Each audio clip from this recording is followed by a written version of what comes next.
Welcome, everyone. My name is Jordanna Gessler, and I am the Vice President of Education and Exhibits at Holocaust Museum LA, the first and oldest survivor-founded Holocaust museum in the United States. We were founded in 1961 by a group of survivors who wanted to create a safe place to display their precious artifacts, to commemorate their family members and loved ones who perished, and to educate future generations on the important lessons of the Holocaust. Today, the museum continues to provide free Holocaust education to students from across Los Angeles, the United States, and the world, fulfilling the mission of our founders to commemorate, educate, and inspire a more humane and dignified world. Our program today is presented in conjunction with our special temporary exhibition, Hidden History, Recounting the Shanghai Jewish Story, which tells the little-known history of a diverse, resettled Jewish community in Shanghai, including Iraqi Jews who arrived in the mid-1800s, Russian and Ukrainian Jews who fled pogroms at the turn of the century, and German and Austrian Jews who desperately escaped the Nazis. Among those seeking sanctuary from the anti-Semitic violence of the Nazis is today's distinguished speaker, Secretary Michael Blumenthal. Secretary Blumenthal was born in Germany, came of age in Japanese-occupied Shanghai, and went on to become President Carter's Secretary of Treasury and the founding director of the Jewish Museum in Berlin. Towards the end of the talk, we will have time for Q&A from the audience. So please put in your questions in the Q&A box at the bottom of your screen. Without further ado, it is my privilege to welcome Secretary Blumenthal. Nice to be here. Thank you so much for joining us. So really starting at the beginning, you were born in Germany and your family traced their roots back in Germany for quite some generations. In fact, despite being 0.8% of the population in 1933, German Jews have lived in Germany since the 4th century. Prussia was the second country in all of Europe to emancipate Jews living within their borders. How did these different moments in German history impact your community and your hometown? Well, I grew up in a family that over the years had considered itself highly assimilated Germans.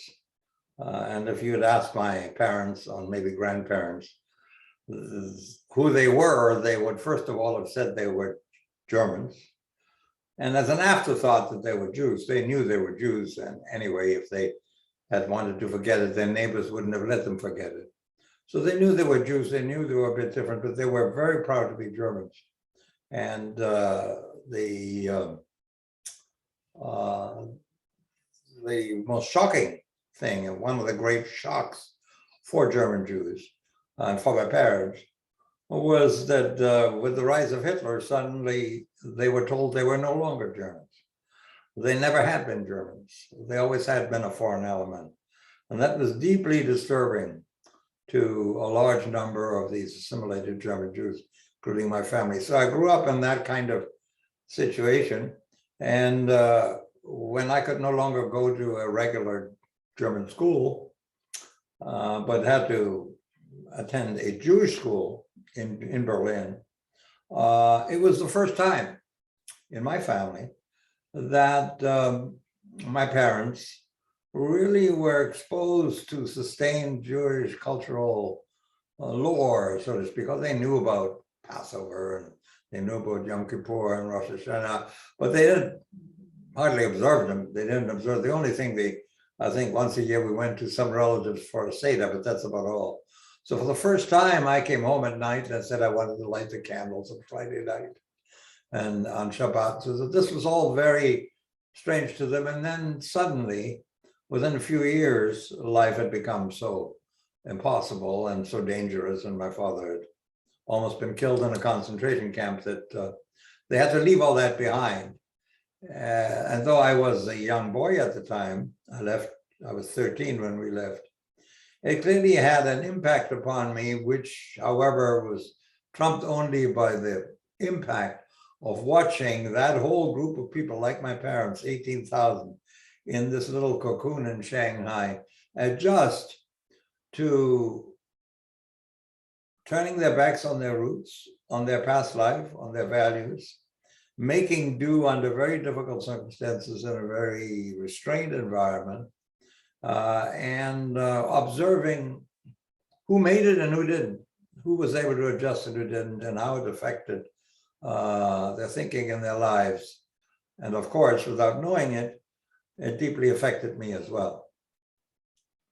Going back a little bit, I know that you were a young child when Hitler was appointed chancellor. Do you have any insight into how your parents first reacted in 1933 to him becoming chancellor? Oh, I think so. I think so. Obviously, I was young, but this was discussed many times. I think the initial reaction was one of shock, dismay, fear.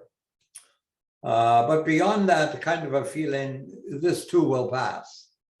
People suddenly reminded themselves that there had been other periods in Jewish history in Europe, when there had been waves of persecution and anti-Semitism. Nobody expected it to be lethal. That was not yet in the works, except for the occasional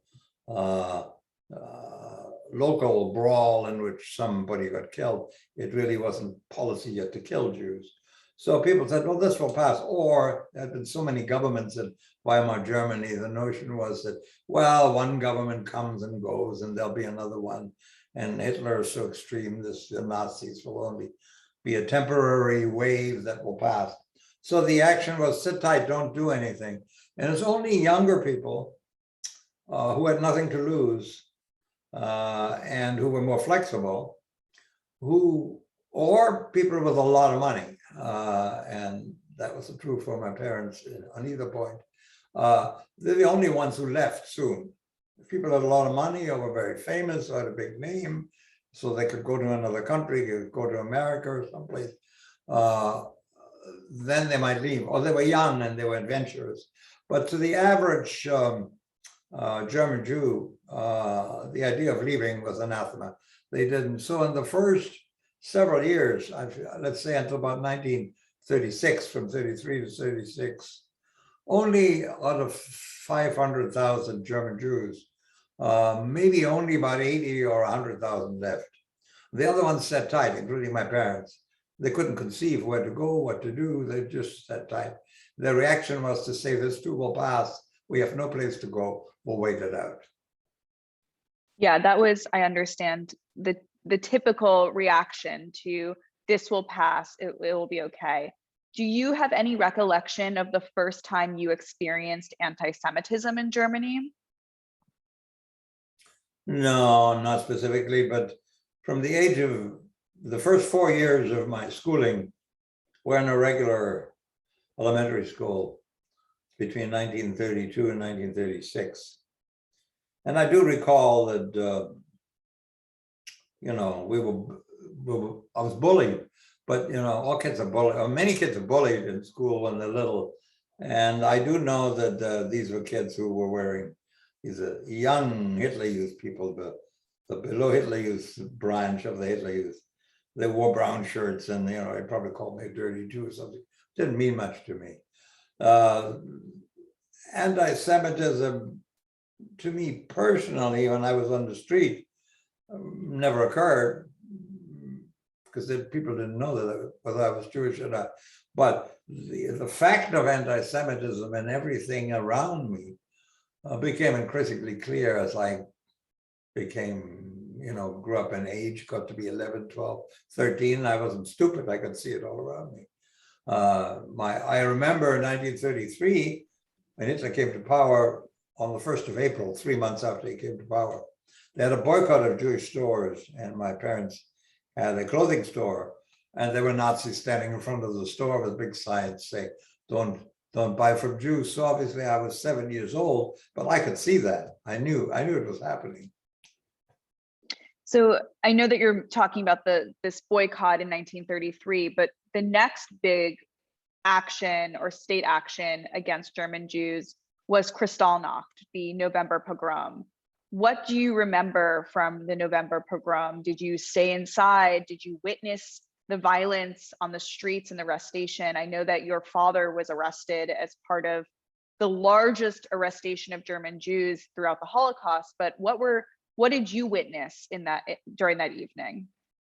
when you get as old as I am now, your memory about events 80 or 85 years ago becomes a bit dim, and you no longer remember whether you're remembering what you really saw or what you think you saw. But I am pretty sure that there are only maybe three events in the period before I left Germany in 1939 that really stand out, that are etched in my memory. And one of them, not the only one, but one of them clearly was the night, what is called Kristallnacht. Because I recall that my mother was awakened at 6 a.m. to be told that the shop windows of her store had been smashed and the store had been looted. And that she was, and how distraught she was when she came home and reported that there had been this pogrom, that the synagogues were burning and so forth. And she had then to rush off to try to get police and do something about it. The store was open to the elements. And she and my father left, and they said, "You cannot leave the house, it's too dangerous, you must stay home." I was, 12 years old, and even at 12, I wasn't always very obedient. So I was too curious about what was happening out there, and there was all this excitement all around me. And I went out, and I ran down the Kurfürstendamm, which is the main street of West Berlin, known as Kudamm these days. And about 7 blocks from where we lived was one of West Berlin's largest synagogues. And I recall very clearly, first of all, seeing my mother's store destroyed, which was right at the corner of the Kudamm, and then running down the Kudamm to go to that synagogue because I'd heard that they'd been torched, and seeing all the Jewish stores destroyed along the way with glass, the famous Kristallnacht glass on the sidewalks, and then seeing the smoldering synagogue about 7 blocks away, and a crowd of people watching from across the street. The police wouldn't let them close it, silently, with very little talk. And the fire department standing there and essentially watching, letting the synagogue, it wasn't burning anymore, it was smoldering, it must have burned before, and really protecting the neighboring houses. That whole episode of leaving against my mother's orders, seeing our store, seeing the destruction underway, and watching the synagogue smolder, and the crowd standing there, not saying anything for or against, is one of the memories of my pre-departure Berlin life as a 12-year-old that I remember very, very clearly. The second, of course, is when my father was arrested, taken to a concentration camp, which also occurred about 6 a.m. And there I only remember my mother shouting, "What are you doing? What are you doing? Why are you taking him away? What has he done?" And looking out the window into the courtyard below and seeing these 2 policemen leaving with my father turning around, looking back at my mother by the window. That's the second thing. And the final thing I saw, I remember very clearly, was the night we left, standing in the train station, saying goodbye to relatives who were left behind, most of whom didn't survive, as we were leaving for Shanghai. If you ask me what are the things that I most remember about Nazi Berlin, it's those 3 events.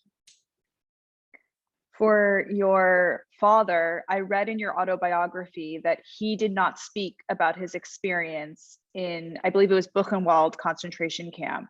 Did you ever find out what happened to him while he was in the camp? Well, very sparsely. We know that he worked in a stone quarry. They made him work at a stone quarry, which is, if you had known my father, would have shocked you somewhat because he was a man who never in his life had done any physical labor. He was the most unathletic of persons. He had quite a little tummy. I guess my doctor would call him obese. And he lost in 7 weeks in which he was in Blumenthal something like 50 pounds working on a stone quarry. So we know that. And I do have in my possession 1 or 2 letters which he was allowed to write from Buchenwald to my mother,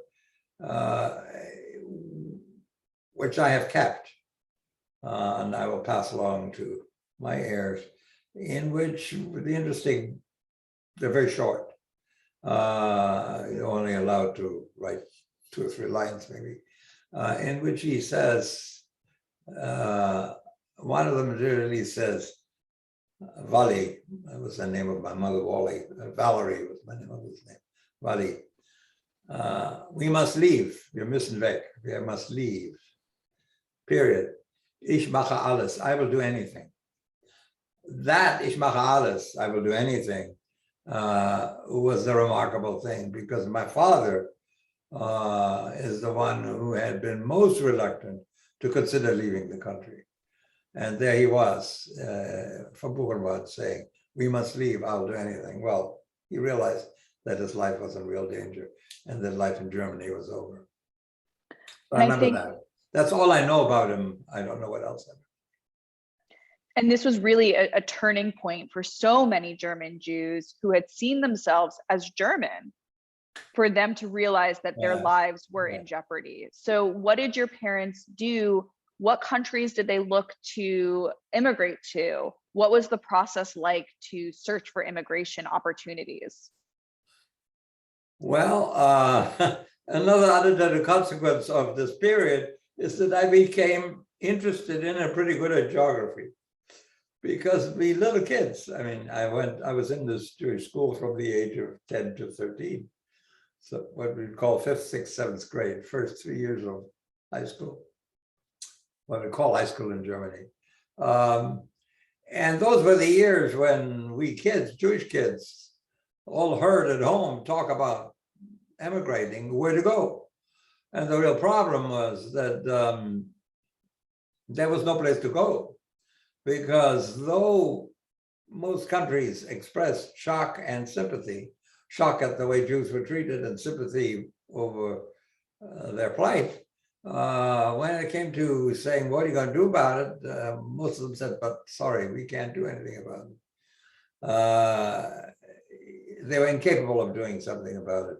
It's a little bit like our situation with guns these days. Everybody expresses shock that people get killed at this terrible scourge of the United States with all these guns and murders.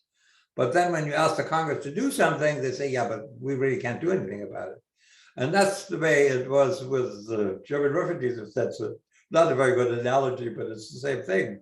Everybody was sympathetic. You know, they had a conference in Evian on the lakes, shores of Lake Geneva, where they all got together at the initiative of President Roosevelt, who said we have to do something for these people. So I don't know, 40 countries and all kinds of people came together and they all expressed great sympathy. But with virtually no exceptions, they said, but of course we can't do anything. And the reason was that they claimed economic circumstances, and some of them, only a few of them were honest enough to confess that anti-Semitism, not wanting Jews, had something to do with it, but nobody did anything. So we, as kids, became experts at repeating in school amongst ourselves what our parents were debating about where they could go.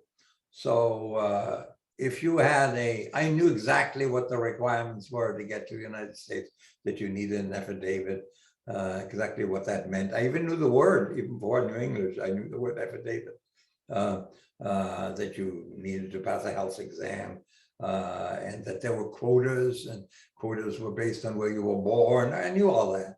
I knew that there were good countries and bad countries. I knew that Australia and Canada and the United States and some European countries were quote good countries, most like Germany. And then there were others that were a little exotic but interesting, like Brazil or Argentina and others. Then there were bad countries like Bolivia and Nicaragua and Paraguay, where only crazy people went, to people who had their backs up against the wall. And then there was that one place that nobody wanted to go to, which was called Shanghai, because it was known as a dirty, dangerous, unhealthy, lawless, hopeless place. So we tried, so different kids had different, oh, we're going to Argentina. Well, they didn't really know. They'd heard their parents talk about it.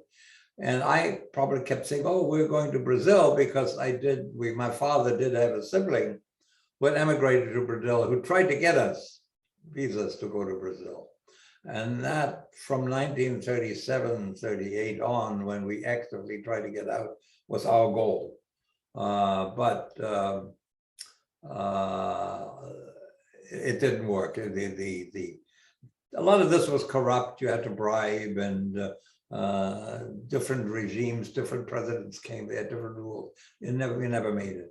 And so in 1939, my father coming out of the concentration camp, that one last bad place that was available, if you could get a place on the ship to get you there, because no airplanes in those days, became the one we went to. And that was the same thing for many people. Occasionally, somebody would actually be lucky and get an opportunity to go to Australia or some good place, or some to even a more exotic place.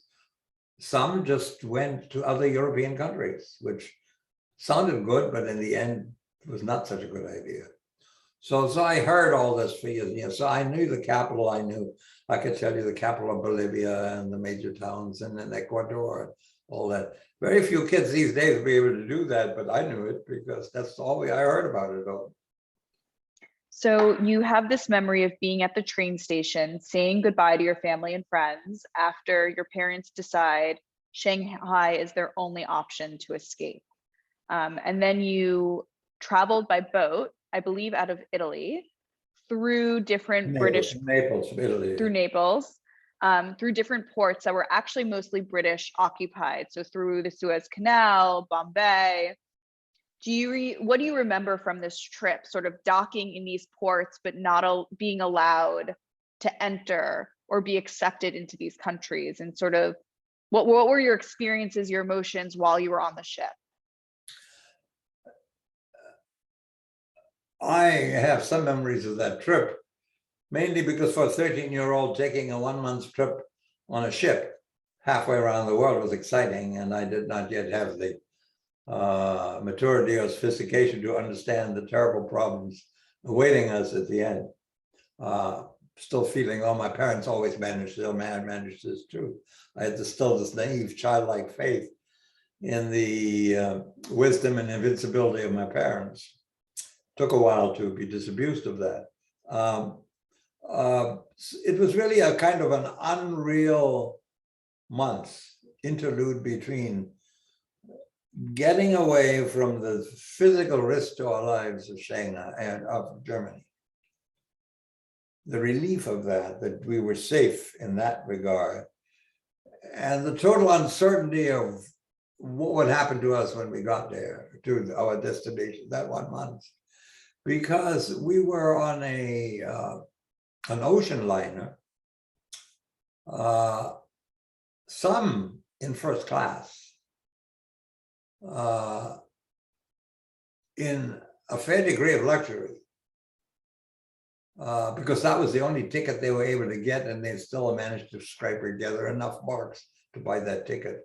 My father, out of the concentration camp, was in first class, because that's the only kind of ticket we could have gotten for him.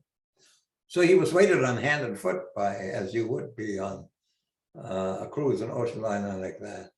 But he had no money. We all left with 10 marks in our pockets. And for the first time, we realized that we were outcasts.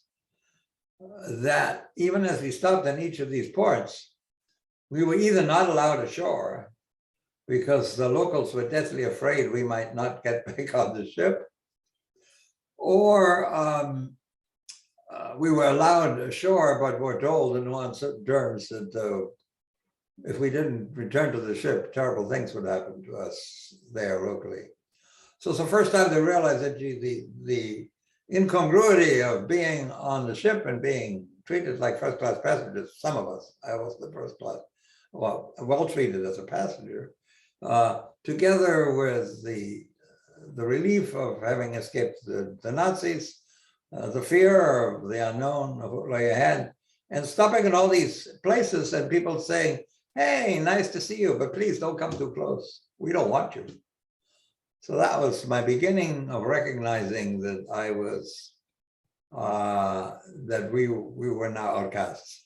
The formality of being outcast only occurred a year or two later when the Germans said, you're no longer Germans. We actually became displaced persons.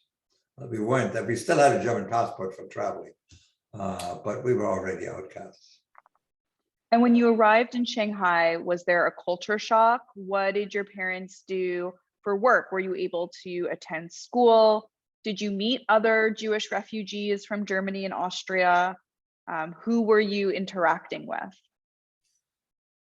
Well, I will never be able to fully appreciate the feelings my parents must have had upon arriving in Shanghai, because Shanghai was about as far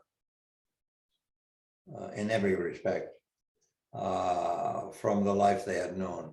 Bear in mind, my parents were middle class, ordinary middle class Germans, who, except for their honeymoon, and I think for one or two short holidays, had never been outside of Germany. They spoke, until ready to emigrate, they spoke no foreign language other than German. My father was proud that he'd learned some Latin and Greek in school, but that wasn't of much use to him. So they knew very little about Europe and nothing of the world beyond that. And here they arrived, stepped ashore in a place that was a subtropical climate, sort of like New Orleans and Mississippi, hot and humid in summer and clammy, cold in winter. With millions and millions of Chinese, a language they did not understand. Many of them just as poor as they were about to be, because they were refugees from the countryside where the Japanese and the Chinese were fighting each other. A war was going on around Shanghai. So there were a lot of refugees, Chinese refugees inside. A cacophony of noises and smells, and you can't really describe it. A mixture of some European looking skyscrapers and really a huge Chinese city all around it. Different smells, different tastes, filth, dirt, crazy. Rickshaw coolies, people pulling others in carts, and people struggling under great loads, coolies. On the 10th of May of 1939, it was a hot day. My parents stepped into that environment. How they must have felt, how disoriented they must have felt, and frightened about the future, what would happen to them. I can only imagine. They're no longer here. That generation, my parents are no longer here to talk about it. For me, I remember being excited because I was 13. Hey, this is Oriental, glamour. This is interesting. And only when I found the miserable quarters we would have to live in, and all of the things that I was used to that were no longer there, and that we didn't have any money, and that you couldn't drink the water, and you couldn't eat the fruit, and there was all kinds of vermin all around you. You couldn't sleep properly, and it was hot and cold, and all of that stuff. Until I recognized I was in a new environment, I thought it was pretty exciting. And it took a while for me to realize it wasn't so exciting, but again, I was 13, 14, 15, much more adaptable than my parents who were in their 40s and 50s. So were you enrolled in a school when and you had a younger sister, so were the two of you enrolled in school when you arrived in Shanghai? There was schools cost money, and we didn't have any, but the local Jewish community had created a free school, Jewish school, on the British model. It was technically a British school. It was a British Jewish school called the Shanghai Jewish School, which was free for indigents like us. And it is to that school that I went from the age of 13 till just about 16. In other words, I left school, I never finished high school. I left school after Pearl Harbor. I turned 16 in January after Pearl Harbor, following month. And that's when I left school. So I never finished high school. And following you mentioned Pearl Harbor. So subsequent to Pearl Harbor, the Japanese occupied the entire city of Shanghai. How did the experience for Jewish refugees like your family change once the Japanese had occupied the city? Didn't change at all for a while. There had always been one part of Shanghai, which after the 1937 war between the Chinese and the Japanese had been occupied by the Japanese, called Hongkew. And it is in that broken down part where the Shanghai Jewish community had made available some broken down buildings that they owned, which were in this broken down part of town now, near the docks, and where they had created these camps, Heime they were called, were double, triple decker bunks where people who had no money at all could live. But there were other parts of town. That was the craziness about that place. There was a French part of town, which was a French colony, separate from an international part of town, which was really a British colony, international British colony, and various still other areas, each one with a different jurisdiction. So all the refugees that had no money at all were already living in Hongkew. We had been lucky enough that our relatives in Brazil had sent us a tiny bit of money, but it didn't take much money, hard currency, to be able to survive in Shanghai for a while. So we had never gone to Hongkew. We were living in the French part of town. So when in December 6th or 7th or whenever that was, after Pearl Harbor, the Japanese who had always been in the Japanese part of town just simply marched in, and they were there. Life went on as it did before. Gradually, it became clear that life would not be quite like that. No more imports, no more jobs, those that had jobs. And it took the Japanese until February of the following year, February of 43. This was probably 41, this was early 42, that I left school. And it took them until February of 43 to order us to all move into that broken down part of town. And then you had 90 days to do that. So it wasn't until May of 43 that we all had to be in that broken part of town fondly known as Hongkew, or what some people call the ghetto, but it wasn't really a ghetto in the sense in which we think of ghetto. Certainly nothing. It was a paradise compared to the ghetto it would have been in Europe under Nazis. But then things changed substantially once we were over there. But until the spring of 43, nothing had changed. Changed only that life was becoming more difficult because war all around us, cut off from the world, stateless refugees, subject to the whim of the occupiers.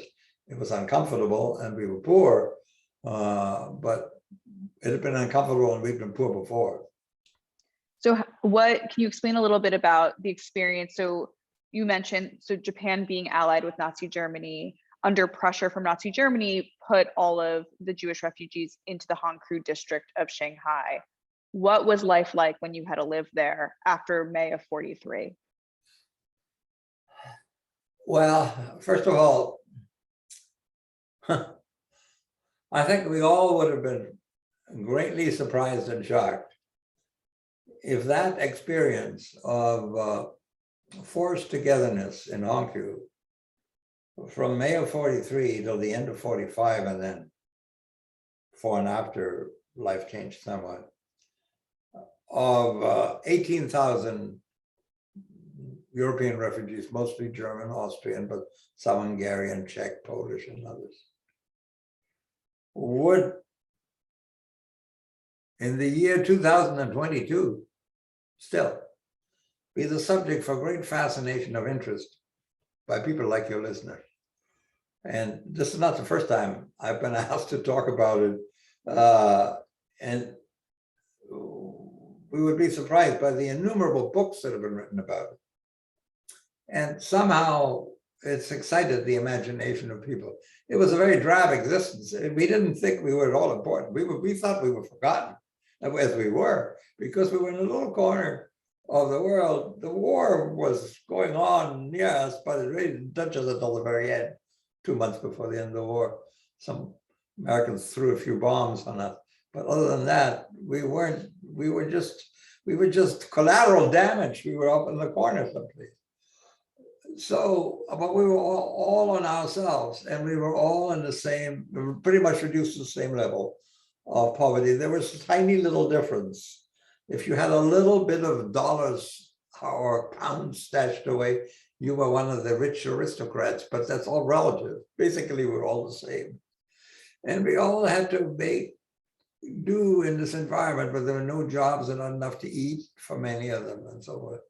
And so I learned in that environment both the capacity of the human spirit for selfishness and disconcern for the fate of others, bad government, venality of all kinds of bad things, how people act under stress, looking after themselves but not caring for others, and how the past, the anchors that give their self-image substance and strength no longer mattered. Didn't matter whether you had a doctor's degree or whether you had a title, which was very important in Germany. No matter how rich you were or what your family name was like, none of that mattered. The only thing that mattered is your own inner resources, how you would cope with this situation that we all faced. And some people who had all the money and all the titles and all the positions and all the fame couldn't handle that at all, and others who never had any of it could handle it very well. So the first thing I learned is that titles, positions, all of this, secretary, ambassador, doctor, it doesn't mean anything. I always remembered that, even when I had those titles. It didn't really mean much. I was still who I was. And the one that, but also that in the midst of that kind of pressure cooker situation, there is another element in the human spirit which has enormous capacity for selflessness and togetherness, for community spirit. And indeed, the way we survive is because that element in the human spirit really became the dominant one. Because all the bad stuff that was happening, all the mean and nasty and selfish people I ran into in our little ghetto, it's the way in which the people organized the community, the rich cultural life they tried to keep going, to keep us occupied, the way they tried to help the poorest of the poor, taught me something about the capacity of the human spirit for grandeur, and that in this constant battle between good and evil, there is no reason to despair that good cannot win out, even though it doesn't always. And that is, of course, a lesson. Therein lie many lessons that I learned from my period in Shanghai, which guided and defined my later life in the United States. What an unbelievable, incredible message that I think is timeless, that really the resiliency of human beings and finding kindness and intellectual resistance and spiritual resistance in the most trying of times. So thank you so much for sharing that invaluable insight. That was so inspiring. I want to fast forward just a little bit. Shanghai is liberated by the Americans in the summer of 1945. You and your sister are able to get a visa to come to America. You arrive in San Francisco, you enroll in Berkeley, and then you later enroll in Princeton, where you receive your PhD. Then you begin life working in economics and eventually work in the Kennedy administration before working in the Carter administration. I guess, how do you think your experiences as someone who experienced so much destruction at the hands of different governments, how do you think you were able to build community or build relationships through your work in economics and world trade and working for a government administration? Well, at the risk of sounding like I'm giving a plug, maybe I am, I should mention, first of all, that that's the subject of the book that you know about that I wrote, called From Exile to Washington, which is a history of the 20th century, but really my history of the 20th century, and deals with this question. I take a whole book to deal with this question. So anybody who's really interested in that subject should get the book. But though I was in Shanghai from the age of 13 to the age of 21. As I told you, I left school just when I turned 16. So I had a 9th grade or 10th grade education when I left there. But I was keenly aware and frustrated and leaving by 2 or 3 things. One is the fact that I was an outcast. I was a displaced person. Nobody cared. Nobody looked after me. Nobody wanted me. And yet I felt I was as good as the next person, or maybe here and there even a bit better in terms of what I was able to, not better in terms of capacity of doing things, achieving something. And I wanted to achieve things. I wanted to make something myself. I wanted to prove myself. And above all, I was tired of being considered a nothing. And I had learned a lot of these things that we talked earlier about in Shanghai. So I was eager to get going. And I also was keenly impacted by seeing the effect of bad government, uncaring government, uncaring people in charge, people with money, people with power. And that again determined the kind of life I wanted to live in the United States. I'm one of the few people, I talk to my kids and my grandkids, I find it's quite rare, who from the very beginning knew exactly what I wanted to do.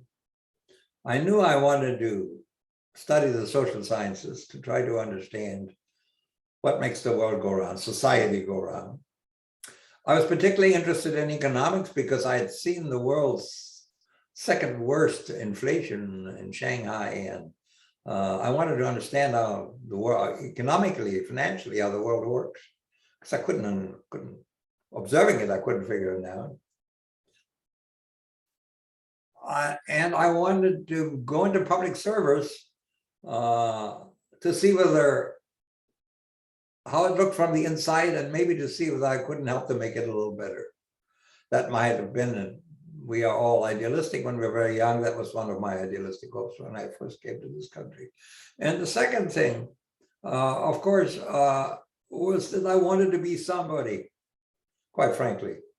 I was sick and tired of being nobody. I don't mean financially. I was never interested in money, particularly. I wanted to have enough money, not to have to worry too much about it, but not, I wasn't interested to become a millionaire, multimillionaire. No, but I wanted to be respected and recognized. And so the desire to be somebody, to prove that I was somebody, even though society around me had said, you're an outcast, you're nobody. And actually working in an environment I hadn't understood, but wanted to study and in which I wanted to do better. And that's why I, soon after I came, immediately after I came to the United States, I set about to try to figure out how do you get into college with a nice great education. And you're 21 years old, almost 22. How do you get into college? And, you know, where does it lead to? What do you do? And in those days, America was a very exciting place. Post-war period, full of returning veterans coming home, full of optimism. The conversion back to a peacetime economy, the country was booming. Lots of problems, lots of needs, lots of requirements, and lots of opportunities. It really was a land of opportunity. I could go to a community college free of charge. I could go to the University of California in Berkeley for $35 a semester. 35 bucks at UC Berkeley, plus $750 for an ASUC student fee, $42.50 a semester. Even I, working nights, could afford that. You know what California community colleges cost now, and certainly what Cal or UCLA cost these days. So it was easy. And the insight that after I got my degree at Berkeley, that if you really want to get into that business, you better try to get a professional degree after that. And the good fortune to get a scholarship for Princeton allowed me to move further. But what I did, and where did I go to Princeton? I went to what's called the School of Public and International Affairs. I was interested in public service. And all of us, 15 graduate students, were all destined for the federal government for public service. That in the end, I would be a foreign service officer for a while, but I would be a cabinet member, obviously, or an ambassador. That was not something I dreamed of in those days.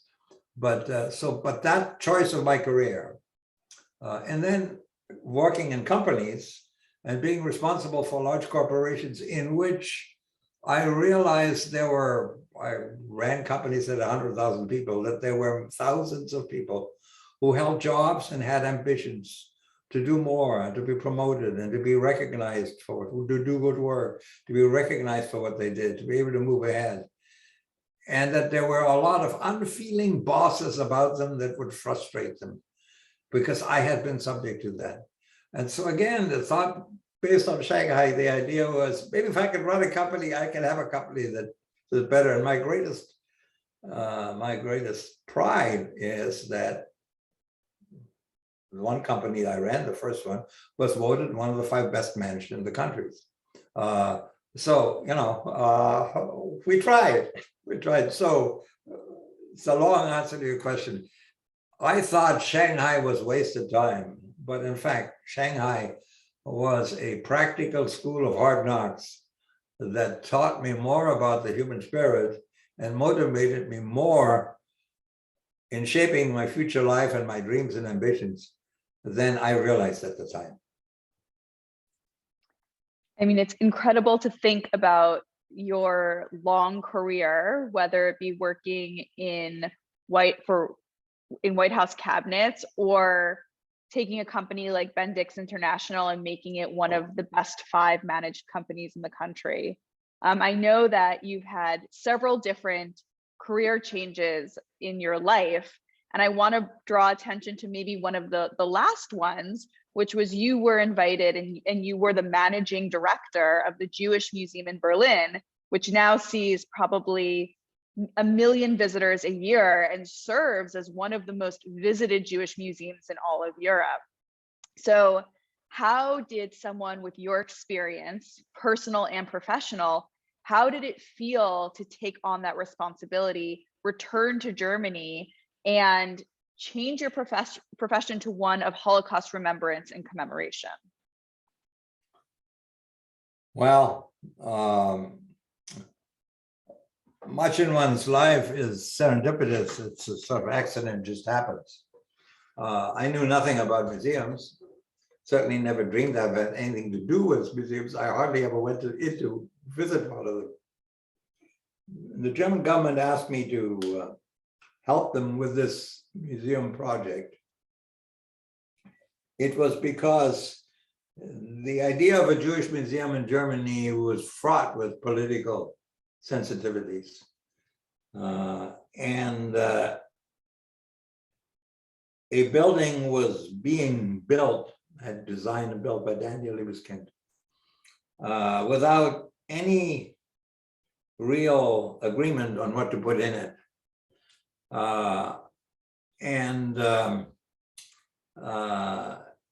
What kind of a Jewish museum it would be, and huge fights amongst Jews and non-Jews, amongst the German museum community, the art community, and elsewhere about what to do about this project.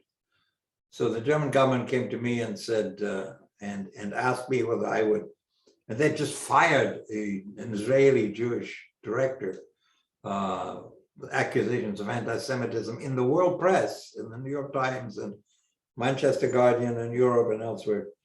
I protested. I knew nothing about museums, and I was poorly suited for this job, to put it mildly, nor did I want to live in Germany. And they said, well, you don't have to live in Germany. We'll give you the title of director or maybe acting director. Just take 18 months and help us out of this mess. And in other words, define what this museum is going to be and try to get agreement amongst the various interest groups on that. And then we'll let you go. And you don't have to live here. You can commute, you know. So it's on that basis, out of curiosity, I took it. I had been to Germany many times before in my business and my government work. So I knew Germany pretty well, and the Germans knew me, which is why they came to me. They knew me as a person. I had no great love for Germany, particularly. I respected Western German democracy, but I didn't know it as intimately as I came to know it in later years. But I was not willing to live there. So I said, well, I will do it pro bono, and I will go back and forth 5-6 times a year. And so, well, these 18 months became 17 years because I fell in love with the project, and the Jewish Museum of Berlin became the biggest museum in Europe, one of the biggest in the world, and probably, except maybe for the Jewish Museum in Jerusalem, the most visited museum anywhere in the world. And the Germans are very proud of it, and I'm very proud of it. And it's become quite an institution. And of course, in the process, I learned a lot about current day Germany, and I recognized it and got involved with a lot of Jewish issues in Germany invariably, even though I never lived there permanently. Still don't. I have an apartment there, but I go back and forth. I learned about that Germany really is a very different country from the one I grew up in. One of my good friends, now deceased,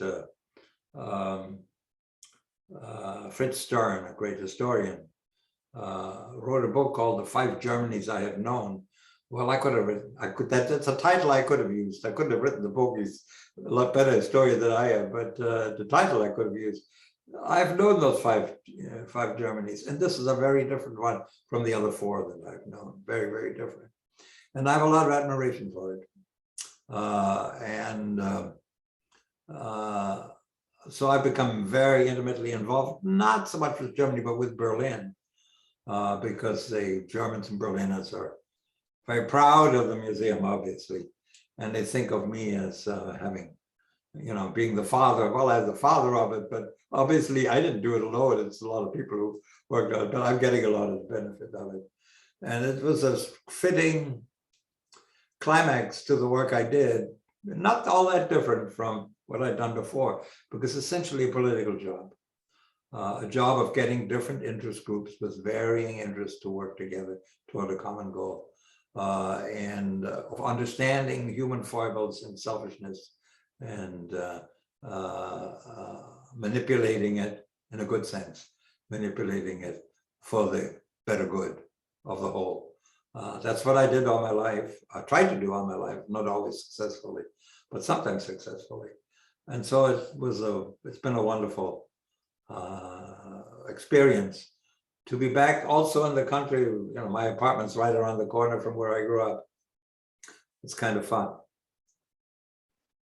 I mean, you've lived such an incredible life. I know that this conversation could go on for hours. I want to give a chance to ask a few questions from our audience. There is one question that a few people wanted to know is, how many languages do you speak and what are they? Well, in addition to German and English, I speak French fairly well because it's the first foreign language I learned starting in the 5th grade. And I lived in the Concession Française in the French part of Shanghai. And later in life, when I was an investment banker, I lived for several years in Paris. So and 4 years in Geneva as the ambassador in Geneva. So I've been in French environments in Paris, in Geneva, and in Shanghai. And my French is fluent. That's my 3rd language. The 4th language is Spanish, but that's another Romance language. So I would say those are the four. And I used to have a rudimentary knowledge of Shanghai dialect Chinese, but that's dried up, except when I'm in China. That's dried up when it sort of comes back, because Chinese is not a language that at least I am able to retain without hearing it all the time. But well, when I was in the government and I was sent by President Carter to open up the embassy there and had a big dinner, I could give a toast in Chinese. And so I would say 4 languages, and then scraps of others, some Portuguese, some Italian, because it's all Romance languages that they're difficult. A little bit of Chinese here and there. My books get translated into Chinese, but I don't have to. I can't read them in Chinese. You are mentioning that you, in 1979, you represented the US in the first visit to China by an American cabinet officer. So I guess that's when you were giving the toasts in Chinese. Similarly to your return to Germany, how did it feel to go back to China as a representative of the US government? Well, I really went back to China, not when I was in the government, but when I was a private citizen. In the early 70s, while I was the CEO of the Mendix Corporation, a scholarly organization called the National Committee on U.S.-China Relations. A bunch of scholars, they were called China Watchers. Nobody could go to China, so they would sit in Hong Kong or in Taiwan and Taipei and observe what was going on in Red China, but they couldn't go there. These scholars came to me and said, would you be the chairman of our group? They needed to raise money, and they thought maybe as a CEO of a big company, I'd help them raise some money. Since you have a background in China, and I did that. And it so happened that that was the time when Kissinger and Nixon went to China, met Mao, the opening began. And those of you, your listeners old enough, will remember that it began not with the recognition of diplomatic relations, but with cultural exchanges, ping pong players and acrobats and basketball players, people to people kind of things. This was private, but of course, behind the scenes, it was very public. It was arranged by, it was private activity arranged by public policy behind it. And it so happened that the U.S. committee, the National Committee, which still exists today on U.S.-China relations, was the vehicle that the State Department others used for negotiating and organizing these first exchanges. It was still during the Cultural Revolution. Mao Zedong was still in power. And I happened to be the chairman of it. I was not in the government then, but I happened to be the chairman of this committee. So my first visit to China was as president of as chairman of a delegation of the National Committee, going to China to negotiate some of these cultural deals. And that was very exciting for me. I had left in 47, hoping never to see China again. And here I was coming back in the early 70s. And when we arrived in a place called Lou, which is the frontier between Hong Kong and China, Guangdong province, there was Lou, there was a red carpet. My God, here they left me as a refugee. They couldn't have cared less who I was. And now they had a red carpet for me, as honored representative of the United States coming. Went there. The Wu became Shenzhen now, which is a multi-million city. So it was exciting. It was in many ways a very different China than I had left. And in some ways it hadn't changed at all. The Chinese looked upon me as a kind of an odd duck because on the one hand I was a prominent American, on the other hand I was a guy who had been a stateless refugee in their country. So they kept referring to that, saying, "You know us pretty well, you understand this and that." So it was exciting to be there. But that's only then later on when I was in the Carter administration, we were negotiating the reestablishment of diplomatic relations. There was an economic element to the reestablishing of it. You had to solve a lot of economic problems. How would the relationship be? What about all the old problems that had remained unsolved? How do we get rid of those? And that was, President handed all that to me. So I had a lot of discussions in China over that. And then in the end, when we finally did it, there were simultaneous ceremonies in Washington and in Beijing for opening each other's embassies. And President said, "Well, you go and open the one in Beijing." And that's what I did. And that's very exciting. I mean, unbelievable career and life that you've lived. We have some questions from the audience about your family. So you and your sister immigrated to the US together. What happened to your family, maybe your grandparents, if you had any cousins who remained in Germany after 39, and where did your parents end up? As Holocaust histories go, we were lucky.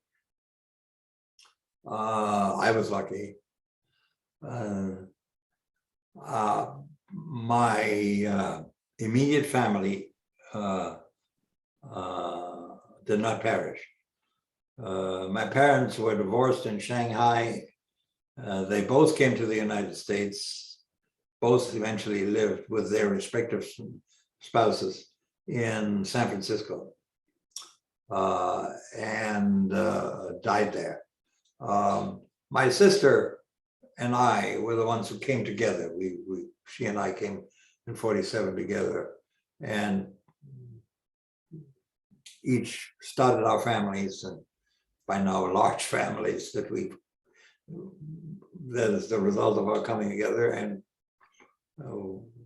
we made a good life here. I did lose quite a few of my friends when I was young. I know the names of the ones they were killed and who didn't make it out. And the closest family members that we lost to the Holocaust was my mother's sister, my aunt, and uncle, and a few other more distant relatives. But all the others, all the other family members either went to Brazil, as I mentioned, or we survived here in the United States. So we were very lucky. I only lost school friends, and only in quotation marks, that I only lost an aunt, an uncle that I cared for quite a bit. As someone who survived Nazism and headed a museum dedicated to commemorating and teaching and educating in the country of the perpetrators, does the current rise in anti-Semitism make you pause? And what advice would you give to the next generation?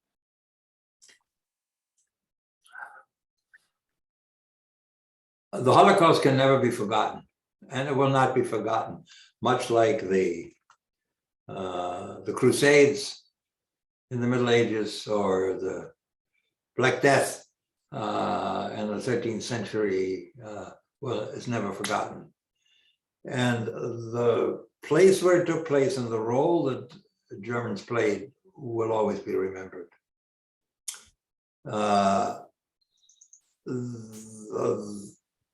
And it shouldn't be forgotten. We should all remember it. And however, in our fast-changing world, the people that are alive in Germany today, I cannot blame for what their great-grandparents did. I wouldn't want to be blamed for what my great-grandfather did. I don't know what he did, but if he did something bad, I wouldn't want to be blamed for it. Nor is the culture of Germany today in any way analogous or recognizable even to the culture of then. Germany today is a multicultural country with many minorities beginning to resemble more than the United States than ever before. In my day, if an Oriental person walked down the Kudamm, we would stop and stare. I remember that my friend's mother ran a boarding house and rented a room to a Chinese officer who was being trained in Berlin. And he was a Chinese. We'd never seen a Chinese before. In other words, Germany was a much more homogeneous cultural country. So it's a very different country. Moreover, it is a well-governed country. And when you think of the dysfunctional nature of our government these days, and it's not a partisan remark, it's a factual remark, that things are dysfunctional, that we can't take care of our problems and solve them. It's a fact, whether you're on one side or the other. It's a well-governed country. It's a democratic country. People have a deep sense of democracy and have been raised in that. So it's a totally different country. They speak the same language, and even that they don't. Nowadays they speak English. They all speak English together with their German, and they mix the two together. It's a computer country too. You know, it's just very, very different. Nothing was the same. So it took a while. Certainly wasn't true when I came there as a graduate student first time, but nowadays I really think it is almost a model Western democracy, which you can hardly say for us these days. Democracy in this country is at risk. It's not at risk in Germany, even with crazy minorities on the extremes as well. And so I say to myself, it's time to deal with the reality and to imagine the future rather than to dwell on the past. The past is history, and it's the perpetrators and the country of perpetrators no longer exist. What they did will never be forgotten and shouldn't, and lessons should be learned. But we have to deal with what our children and grandchildren and your generation and your children's generation will live like in this country, in this wonderful country, which is being badly managed. Has a dysfunctional system of governance. Let's think about that rather than worrying about what happened in Germany 100 years, will soon be 100 years ago. 100 years is enough, but never be forgotten. But look at the country today, not the way it was 100 years ago. That's my answer. Not everybody would agree. I could say that, but if somebody has grandparents or great-grandparents who were murdered, I understand that there are other emotional issues involved, but you're asking me, and that is my philosophy. So in our closing remarks, would you have any last messages for this country today, or for the generations today who are looking at a globe, and from your perspective as someone who was a refugee, who was a displaced person, but also an expert in economics and international trade, what would your advice be for the next generation in creating a more welcoming community for the people who live here and for the people who are looking to immigrate here? Huh. Um, uh, what I would advise my American neighbors is not to obsess about what the Nazis did 100 years ago without recognizing the similarities of certain things happening in this country and how easy it is to slip into mayhem and chaos. That the worst elements in Germany came to power, not because they were extremists, they always are, there are in this country, they were then, they will be again, but because too many people found it convenient to play along with them because they thought that would give them power or influence, or because they were too scared or too unwilling to stick out their necks to oppose them, to stand up to them, to simply turned away quiet, may have quietly said, I don't agree, but never did anything about it. I see similar tendencies in this country when it comes to the threat to democracy in this country, which is real. And to demagogues and to the kind of demagoguery that precedes the death of democracy. So I say, as this world has changed under the impact of technological change, which has disrupted lives and created uncertainties in many areas of the world, and therefore shaken up the political system, in this great country of ours, which I was so proud to become a part of, there are things to be concerned about, and we should learn from history. As I learned from my checkered career, from my history, we all should learn from history by looking at the way democracies died elsewhere in order to preserve the wonderful opportunities and things and assets and elements that have historically been the United States and should continue to be the United States, but in my view, at least, are at risk. Thank you so much, Secretary Blumenthal, for your insightful perspective, your incredible wisdom. I think that everyone who listened today and will maybe listen to the recording has a lot to think about from your experiences and from your perspective. So really, on behalf of Holocaust Museum LA, I want to thank you so deeply for sharing your time, your knowledge, your wisdom, your story, your experiences with us. I know that if people are interested in learning more about Secretary Blumenthal, he wrote an autobiography, From Exile to Washington. He also wrote a book called The Invisible War, talking more about German Jewish history and the history of Germans and Jews in Germany.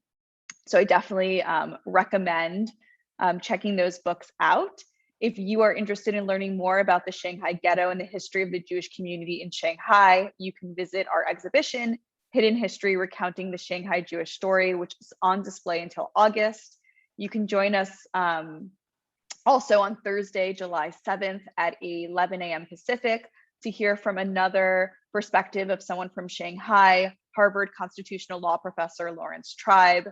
You can find more information about our virtual events on our website, holocaustmuseumla.org. Also, a recording of this program will be made available on our YouTube channel. And we are just so thrilled to have had you join and to have Secretary Blumenthal share an unbelievable hour with us. So thank you so much. I'm sure you are very busy and we really deeply appreciate it. Thank you very much. Thank you very much. Thank Bye. you. Thank you again. And thank you for everyone joining us today. Take care and we hope to see you again soon.